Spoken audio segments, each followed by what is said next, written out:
When Trump returned to the Oval Office, at least some people expected the global economy to collapse. During the campaign, he promised a flat 60% tariff on all Chinese imports, which would have amounted to essentially a trade embargo between the world's two largest economies.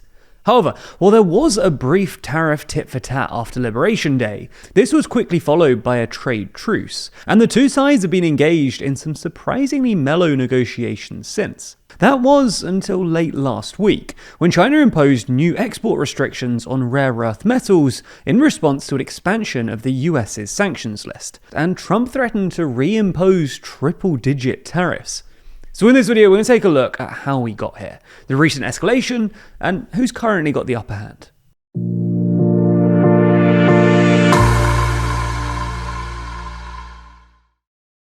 Could you rank every single politician in the world? Here are our thoughts, and argue with us on our podcast, the World Leader Leaderboard. Find it on the TLDR Podcast YouTube channel or in your favourite podcast app. So let's start by explaining how we got here. In short, for the past couple of decades or so, China and the US have been opposite poles of the global trading order.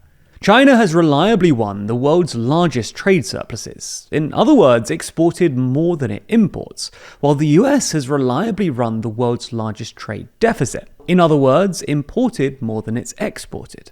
Somewhat unsurprisingly, this means that China also runs a large bilateral trade surplus with the US importing way more from China than vice versa.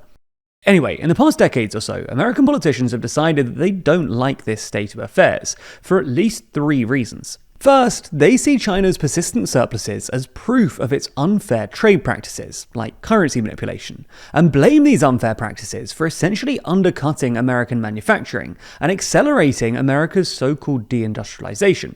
Second, they worry about how this imbalanced trade relationship makes the US uncomfortably dependent on Chinese-made goods. And third, at least some American politicians see China's growing dominance in certain areas of manufacturing as a threat to American hegemony. Now, of course, while Trump might be the most outspoken critic of China's trade practices, this is very much a bipartisan anxiety. Obama brought a record 16 trade enforcement challenges against China at the WTO, and Biden kept most of Trump's first-term tariffs in place, while expanding them in certain areas like electric vehicles.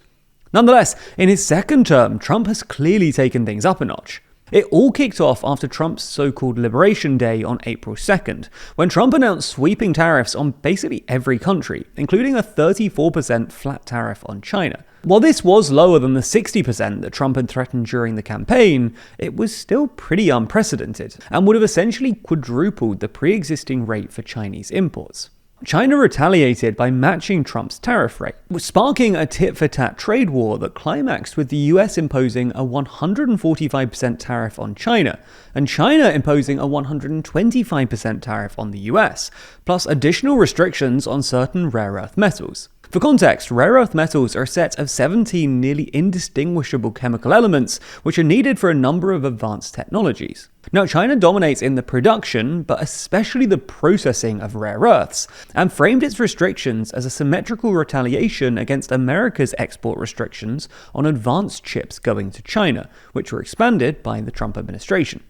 An effective trade embargo between the world's two largest economies clearly wasn't sustainable, so on May 12th, after negotiations in Geneva, the two sides agreed to a 90-day trade truce, with the US reducing its tariff rate to 30% and China reducing theirs to 10%.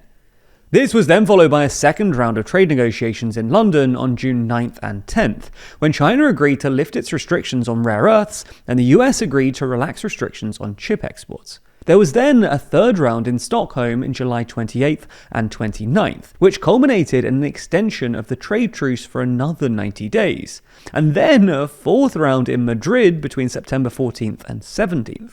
Now, officially, these talks were mostly focused on TikTok, but there was reportedly also an unofficial truce agreed in Madrid, whereby both sides basically promised not to introduce any new tariffs or restrictions. Much to the global economy's relief, this truce held.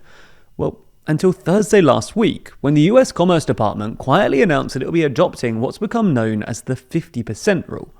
The details here are a bit complicated, but the basic idea is that the 50% rule expands trade restrictions on certain listed sanctioned companies to not only the companies on the list, but also to those that are at least 50% owned by one or more of the companies on the list.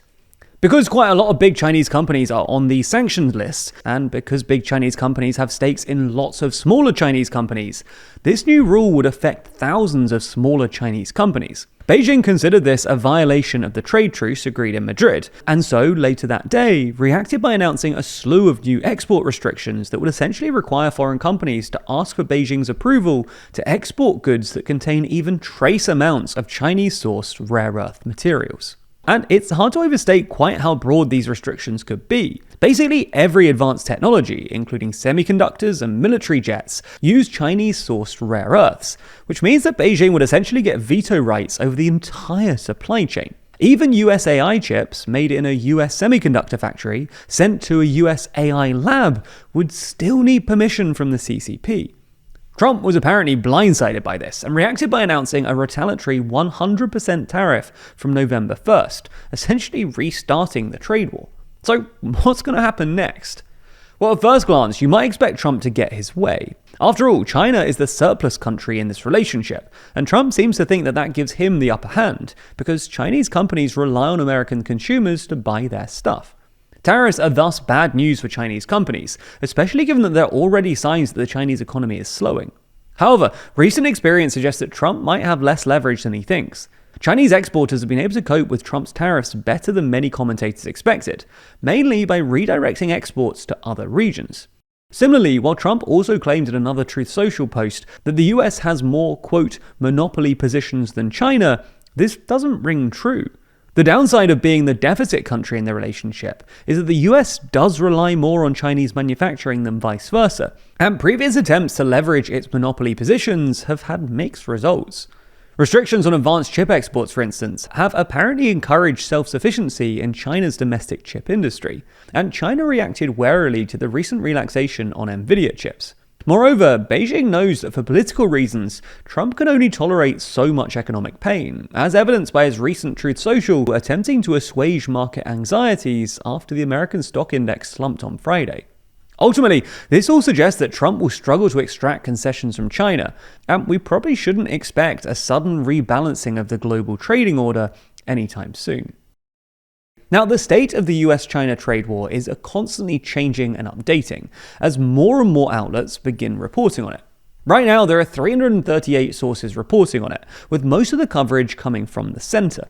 If we dive a bit deeper, we can see that the left is framing Trump's 100% tariff as a threat, while right-wing outlets instead cast China as the aggressor, with phrases like weaponizes rare earths and moral disgrace. This type of analysis is why Ground News has been my favorite way to stay up to date with the news since 2023, so I want to thank them for sponsoring this video. It's no secret by this point just how much we're fans of Ground News. They've been long-time supporters of this channel and independent news media at large. And that's because their app and website makes it easier to navigate the news. Ground News gathers thousands of articles worldwide in one place, so that you can easily compare how different outlets cover the same story. Each story comes with a visual breakdown on political bias, factuality, and who owns these sources. And it's not just me. Ground News has even been recognized by the Nobel Peace Center for its impact on media literacy. And speaking of bias, their brilliant blind spot feed allows you to fully expand your media bias and find stories that are disproportionately being covered by one side of the political spectrum or the other. After all, it's important to know the full story, and Ground News ensures you always will. If you're curious and committed to understanding what's really going on in the world, like we are, Ground News is the tool you've been looking for. And that's why we partner with them to give TLDR viewers 40% off their unlimited Vantage plan. You can subscribe through the link in the description, that's ground.news/TLDR, or by scanning the QR code on screen. And by subscribing, you're also supporting an independent news platform that's working to make the media landscape more transparent and balanced.